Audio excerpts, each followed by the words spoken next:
सबसे बड़ा पापी कौन सी, स्त्री या पुरुष? वैसे तो दर्शकों, इस पृथ्वी पर ऐसा कोई इंसान नहीं है जिसने जाने अनजाने में कोई भी पाप न किया हो। हम सभी को पाप करने से बचना चाहिए, क्योंकि पाप करने वाले को घोर नरक में डाला जाता है। एक समय की बात है कि किसी नगर में एक राजा रहा करता था, और वह राजा बहुत ही धर्मात्मा था। उसके नगर की प्रजा एक दूसरे को कभी भी कोई कष्ट नहीं देती थी। नगर के सभी व्यक्ति सुखी थे, वहां का कोई भी व्यक्ति दुखी नहीं था। ऐसा इसलिए था क्योंकि वहां का राजा बहुत ही दयालु और धर्मात्मा था। वह कभी भी अपनी प्रजा को कोई कष्ट नहीं देता था। इस बात की प्रशंसा आसपास के नगरों में भी खूब फैली हुई थी। दूसरी नगरों के राजा भी उस राजा की बहुत प्रशंसा किया करते थे। दोस्तों, यह तो स्वाभाविक है। अगर आप अच्छा कार्य करेंगे तो आपकी प्रशंसा भी होगी। इतना न्यायकारी राजा होने के कारण वह बहुत लोकप्रिय था, और इसीलिए आसपास के नगरों में भी न्याय करने के लिए उसी को बुलाया जाता था। वह राजा कबूतर पालने का बहुत ही शौकीन था, इसीलिए उसने अपने महल के पिंजरे में 2 कबूतर पाले हुए थे, जिसमें एक नर था और एक मादा। वन दिन और दोनों कबूतरों में झगड़ा हो जाता है, और उनके बीच झगड़ा होने का कारण यह था कि मादा नर से कहती है कि इस दुनिया में सबसे बड़ा पापी पुरुष है, तो नर मादा से कहता है कि नहीं, इस दुनिया में सबसे बड़ा पापी स्त्री है। और इसी बात को लेकर दोनों के बीच झगड़ा और ज्यादा बढ़ता चला गया। फिर इनके झगड़े की बात राजा को पता चली। राजा उन दोनों के पास आया और उनसे पूछा कि आप दोनों क्यों लड़ रहे हो। तभी मादा कबूतर बोली, राजा साहब, यह नर कबूतर मुझसे कह रहा है कि इस दुनिया में सबसे बड़ा पापी स्त्री होती है, लेकिन मेरा मानना है कि इस दुनिया में सबसे बड़ा पापी पुरुष होता है। तभी राजा ने मादा कबूतर से पूछा कि तुम बताओ, तुम ऐसा क्यों लगता है कि सबसे बड़ा पापी पुरुष होता है। तब मादा कबूतर बोली कि मैं आपको एक कहानी के माध्यम से समझाते हूँ। राजा ने भी स्वीकृति दे दी। एक समय की बात है कि एक गांव में एक रही साहूकार रहता था। उस साहूकार का एक लड़का था जो कि दिखने में बहुत ही ज्यादा खूबसूरत था। साहूकार के पास भी धन का पूरा भंडार भरा हुआ था, लेकिन साहूकार का लड़का गलत संगत में पड़ जाता है। दोस्तों, कहा जाता है कि अच्छी संगत में रहने से अच्छे गुणों का संचार होता है, और वह बुरे लोगों की संगत में रहने से बुरे गुणों का संचार होता है। इसी प्रकार उस साहूकार का लड़का जुआ खेलने लग जाता है, शराब पीने लग जाता है, और कोठों पर जाकर अय्याशी भी करने लगता है, और अपने पिता का धन खूब बर्बाद करने लगता है। साहूकार ने अपने बेटे को समझाया कि तुम इन सब बुरे कर्मों को छोड़ दो। साहूकार अपने लड़के को बहुत समझाता है, परंतु उसका लड़का उसकी एक नहीं मानता। वह एक कान से सुनता तो दूसरे कान से निकाल देता। वन दिन ऐसा भी आता है जिस दिन साहूकार की मृत्यु हो जाती है और वह साहूकार इस दुनिया को अलविदा कह जाता है। साहूकार के जाने के बाद तो उसका लड़का और ज्यादा आजाद हो जाता है। अब तो उसे कोई रोकने टोकने वाला भी नहीं रहा। वह उन पैसों से खूब मौज मस्ती करता है और धीरे धीरे अपने पिता का सारा धन जुआबाजी और वैश्याबाजी में खर्च कर देता है। अब उसके पास कुछ नहीं बचा था, यहाँ तक कि खाने तक के लाले पड़ गए थे। फिर वह लड़का घर के कागजात लेकर घर को भी बेच देता है और सारे पैसे लेकर गांव से बहुत दूर चला जाता है। वह चलते चलते एक राजा के महल के सामने पहुंचता है। वह चलते चलते बहुत थक गया था, इसीलिए वह वहीं पर बैठ जाता है। जैसे ही राजा अपनी महल के बाहर निकलता है तो उस लड़की को देखकर मोहित हो जाता है, क्योंकि वह लड़का देखने में बहुत सुंदर था। तो राजा ने सोचा, क्यों ना इस लड़के से पूछा जाए कि ये कौन है, क्योंकि दिखने में तो ये बहुत अमीर या किसी राजा का लड़का लगता है। राजा ने उससे पूछा कि तुम कौन हो और कहां से आए हो। तभी वह लड़का आंखों में बनावट आंसू ले कहता है कि मैं एक व्यापारी हूँ और मैं अपने गांव से व्यापार करने के लिए शहर जा रहा था। रास्ते में एक जंगल था जहां से मैं आ रहा था, और वहीं पर कुछ डाकू ने मेरा सारा सामान लूट लिया, सारे पैसे ले लिए। अब मेरे पास कुछ भी नहीं बचा है, यहाँ तक कि खाने तक के पैसे नहीं है। उसकी आवाज़ सुनकर राजा को उस पर बहुत दया आती है। राजेश सोचता है कि यह लड़का दिखने में भी बहुत सुंदर है और धनी मालूम पड़ता है।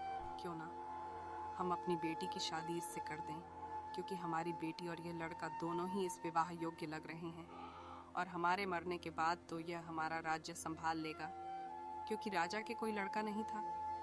राजा उस लड़के से कहता है कि हम तुम्हारी परेशानी को समझ सकते हैं और हमें बहुत दुख भी है। ऐसा कहते हुए राजा उस लड़के को अपने राजमहल में ले आता है और उसकी खूब खातिरदारी करता है। फिर राजा उससे कहता है कि हम अपनी लड़की की शादी तुमसे करना चाहते हैं। क्योंकि हमें लगता है कि हमारे मृत्यु के पश्चात तुम हमारे राज्य को संभाल लोगे। राजा की है बात सुनकर वह लड़का बहुत ही ज्यादा खुश हो जाता है और सोचता है कि अगर मैं राजा की बेटी से शादी कर लूंगा तो मेरे पास फिर से बहुत धन हो जाएगा और मैं बहुत धनी हो जाऊंगा और फिर से अय्याशी करूंगा, जुआ खेल लूंगा और खूब मजे करूंगा। क्योंकि दोस्तों, जो व्यक्ति बुरी संगत में पड़ जाता है उसे निकलना बहुत ज्यादा मुश्किल होता है। राजा भी बहुत खुश था कि एक अच्छा लड़का मिल गया।